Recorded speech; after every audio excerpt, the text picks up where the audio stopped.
This was a massive spot to be in for such a young talent, to have a sold-out crowd completely behind her. Eala from the Philippines could be the next big thing in pro tennis.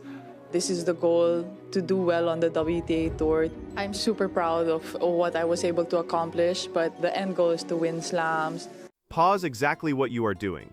Put your phone on silent. Close every other tab you have open on your screen. We need to have a completely unfiltered, highly uncomfortable conversation about the cruel reality of the professional tennis calendar and the terrifying, borderline psychopathic work ethic required to survive at the absolute apex of this sport. I am looking at the social media feeds of the world's elite tennis players right now. We are rapidly approaching the month of March. In the lexicon of the casual sports fan, March means the beginning of the Sunshine Double. It means the BNP Paribas Open in the beautiful, picturesque, arid deserts of Southern California, followed immediately by the Miami Open in the glamorous, vibrant, sun-drenched humidity of South Florida. I am seeing exactly what the algorithm wants you to see. I am seeing top-tier players posting photos of themselves relaxing in cabanas. I am seeing high-fashion photo shoots. I am seeing them taking transatlantic flights, posting videos of their extravagant dinners, their shopping sprees on Rodeo Drive, and their carefully curated, sponsor-funded rest days. The internet is actively painting this beautiful, luxurious, vacation-like aesthetic of what it means to be a professional tennis player arriving in the United States for the spring hardcourt swing. I click over to the raw, unedited, grainy footage leaking out of a completely isolated, lockdown training facility on the American coast. She is not taking photos in designer sunglasses for a luxury watch brand. Merndow isn't Tomberdy Fischelage Mota Feshet Iwachalad Wani Abol Tomberi. She is standing on a blistering, sun-baked, unforgiving American hardcourt, completely drenched in sweat, executing an intensely violent, physically sickening training block that would absolutely hospitalize a normal human being. The headline floating around the internet today is, "No days off. Alex Eala hits the court ahead of the Sunshine Double." It sounds like a catchy motivational slogan. It sounds like a cool hashtag you put on a weekend workout video. New career high para kay Pinay tennis star Alex Eala ang kanyang ranking ngayon sa Women's Tennis Association. I am here to permanently, violently shatter that glossy illusion. We are going to pull the heavy velvet curtain back on what no days off actually means for a 20-year-old kid whose entire biological system is already screaming for mercy.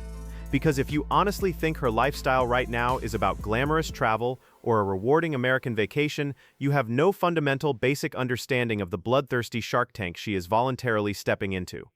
Let us rewind the clock just a few days. Let us talk about the absolute, staggering reality of human biology. We just watched Alex Eala put her body through an absolute meat grinder in the Middle East. We watched her play grueling, 2.5-hour, lung-burning baseline wars against the most physical, hardened veterans the sport has to offer. We watched her lungs burn.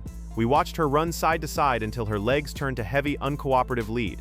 We watched the emotional exhaustion, the mental fatigue of carrying the immense, crushing pride of the Philippines on her young shoulders every single time she stepped onto center court. A normal elite athlete needs a week to recover from that level of neurological and physiological trauma. A normal player books a flight, goes home to a quiet house, sleeps for 3 days straight in a dark room, turns off their phone, and lets their central nervous system reset from the massive, toxic dumps of adrenaline and cortisol they just experienced. What does Alexandra Eala do? She walks off the court, packs her massive Babolat racket bags, heads straight to an international airport, and boards a grueling 15-hour transcontinental flight across multiple time zones to the United States. What a long pause, grueling 15-hour transcontinental flight across multiple time zones to the United States. I really truly want you to let the crushing physiological weight of that transition sink into your brain for a long, quiet moment. Imagine the absolute violence of jet lag on a body that is already battered, bruised, and drained of essential electrolytes. Your circadian rhythm is completely fundamentally shattered into pieces.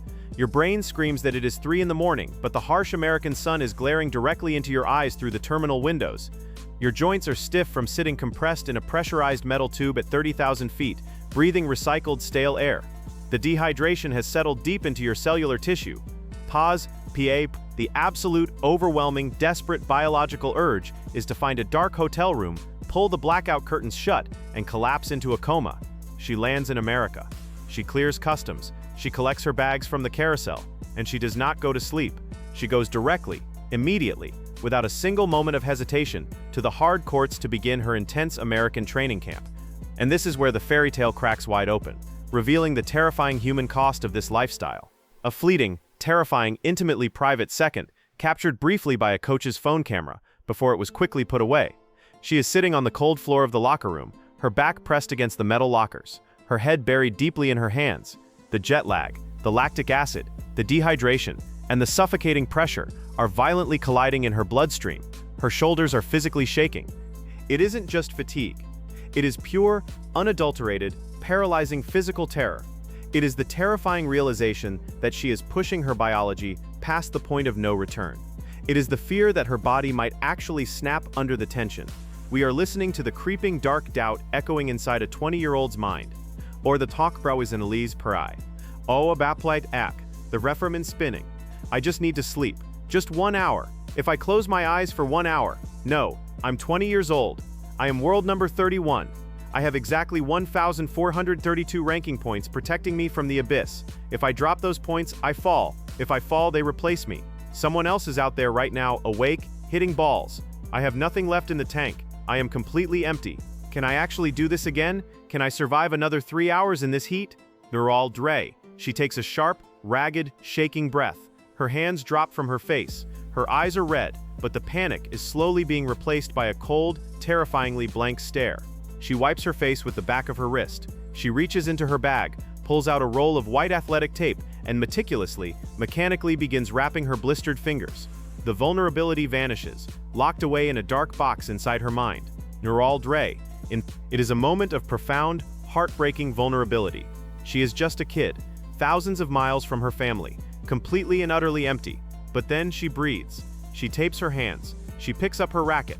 She stands up, walks out the door, and steps directly into the blistering, unforgiving heat of the American sun. She buries the fear alive because she intimately understands that the mathematics of greatness do not care about her tears. The ranking system has no empathy. Long pause, ruler da. She is not just a rising prospect anymore, playing with house money. Look at the numbers. Alexandra Eala is 20 years old, and she has officially crashed through the ceiling into the absolute elite, sitting at world number 31 with exactly 1,432 ranking points. Pause, she is no longer the underdog trying to make a name for herself. She is the hunted. The target is painted squarely on her back. Every player ranked below her wants to take what she has bled to build. Every player ranked above her wants to crush her before she becomes a threat to their throne. She walks onto the American cement. The surface here is fundamentally different than Europe or Asia. It is grittier. It is infinitely more abrasive. It grabs the fuzzy felt of the tennis ball aggressively. It sends brutal, microscopic shockwaves directly up through the soles of her shoes, shattering into her ankles, radiating up her shins, and compounding in her knees and lower back with every single violent plant and pivot. The air is a weapon. If she is in California preparing for Indian Wells, the air is bone dry, sucking the moisture out of her lungs with every desperate breath, making the ball fly wildly and unpredictably through the thin desert atmosphere. If she is in Florida preparing for Miami, the air is a suffocating, incredibly humid swamp that wraps around her throat like a wet towel, preventing her sweat from evaporating, causing her core body temperature to skyrocket dangerously toward heat exhaustion within 20 minutes of warm-ups. Long pause, and standing on the other side of the net is Joan Bosch. He does not care about the 15-hour flight. He does not care about the time zone changes. He does not care that her muscles are twitching with neurological exhaustion. He is standing there, stoic and uncompromising, with a massive plastic basket holding 300 tennis balls. He does not smile. He does not offer comforting words or platitudes. He reaches his hand into the basket, tosses a ball into the air, and the punishment begins. Long pause of deep ball pinned to her backhand corner.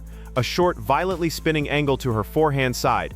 A deep, floating lob she has to backpedal frantically and smash. Do not mistake this for playing a game of tennis. This is baseline warfare. This is hitting the exact same heavy, leaping, lefty cross-court forehand 500 times in a row until the skin on the palm of her hand tears open. It is sprinting side to side, from doubles alley to doubles alley, chasing down impossible drop shots until her lungs feel like they are filled with broken glass. She is slipping on the hard court, recovering her balance, loading her heavy, burning legs, and firing her hips through the ball with maximum explosive torque. She has to do this because she understands her own physiological limitations. She knows that she does not possess a 120-mile-per-hour serve that can buy her free, easy, cheap points like Aryna Sabalenka or Elena Rybakina.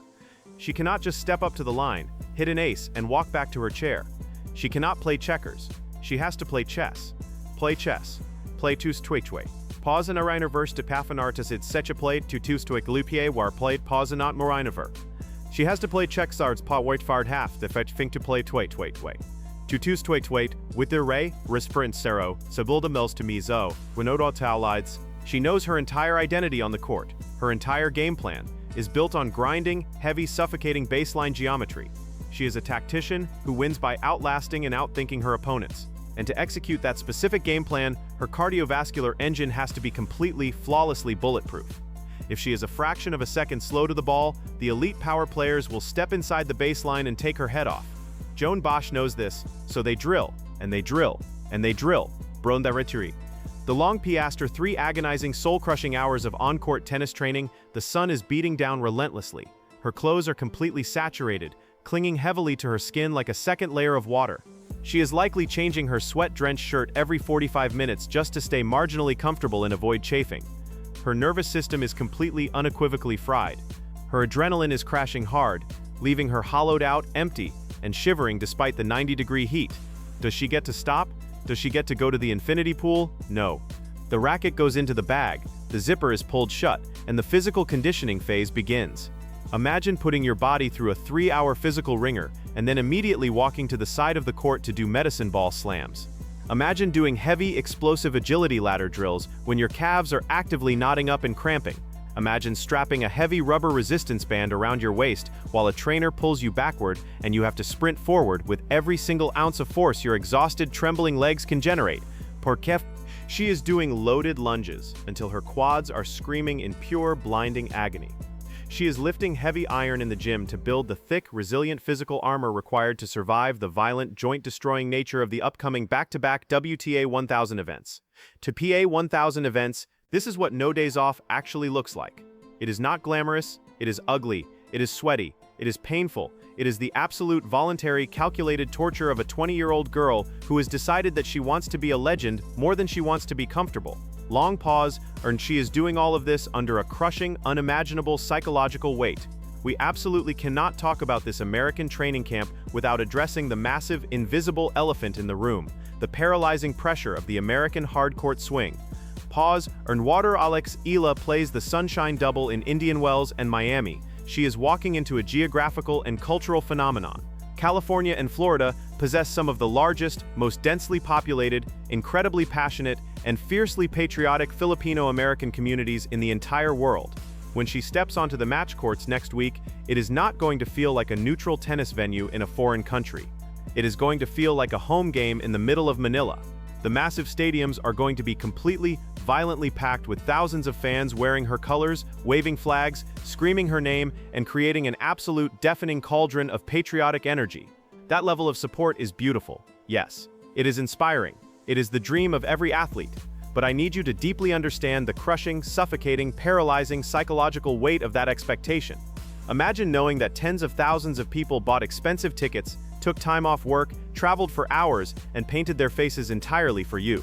Imagine the terrifying pressure of looking up into the grandstands and seeing entire families, generations of immigrants, who view you as the ultimate shining representation of their national pride on the global athletic stage. You are their champion. But the pain, you cannot let them down. You cannot show up to Indian Wells or Miami and look tired. You cannot look slow. You cannot miss a passing shot. You cannot complain about the 15-hour flight or the jet lag. You have to step onto that sun-baked court and perform like a gladiator in the Coliseum, because 115 million people back home and thousands in the stands are demanding a spectacle. They are demanding a hero. That is exactly why she is on the practice court today, hitting tennis balls until her hands bleed. That is why she wrapped her fingers in the locker room and pushed the fear down into the dark. That is why there are no days off. She is not just training for her own ranking anymore. She is training to validate the hopes, the dreams, and the fierce pride of an entire nation. She is weaponizing her own exhaustion today so that she does not have to feel the unbearable heartbreak of letting her country down tomorrow. After 5 hours of elite, maximum capacity physical output, the kind of sustained output that would break a normal human being, she returns to her hotel room, a sterile, quiet, unfamiliar American hotel room. She eats a massive, scientifically calculated, perfectly portioned, utterly tasteless meal of plain pasta, lean chicken, and steamed vegetables. Every single calorie she consumes is weighed and measured strictly as fuel for the engine. Every hour of sleep she manages to steal is calculated for maximum cellular repair.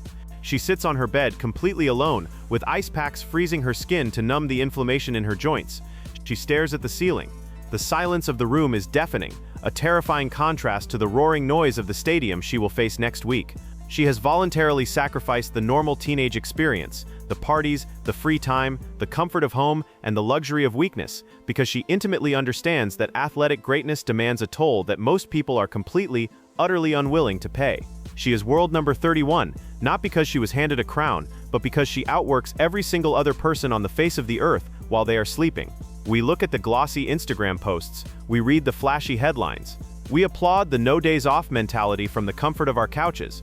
We buy the tickets, we wave the flags, we scream her name, and we worship the grind. We consume her suffering as our Sunday afternoon entertainment. But when the cheering finally stops, and the stadium lights go dark, and she is sitting completely alone in a sterile, freezing hotel room, with ice packs strapped to her joints, shivering from profound neurological exhaustion, and actively sacrificing the absolute best, most vibrant years of her youth, just to entertain us on a hard court. Juan Bagquites, I want you to pause, look deep inside yourself, and ask yourself one final terrifying question. Juan Bagquites, are we witnessing the glorious, triumphant making of a legendary champion? Pause. Or are we just standing in the grandstands, happily and eagerly cheering for the slow, agonizing, inevitable destruction of a 20-year-old girl?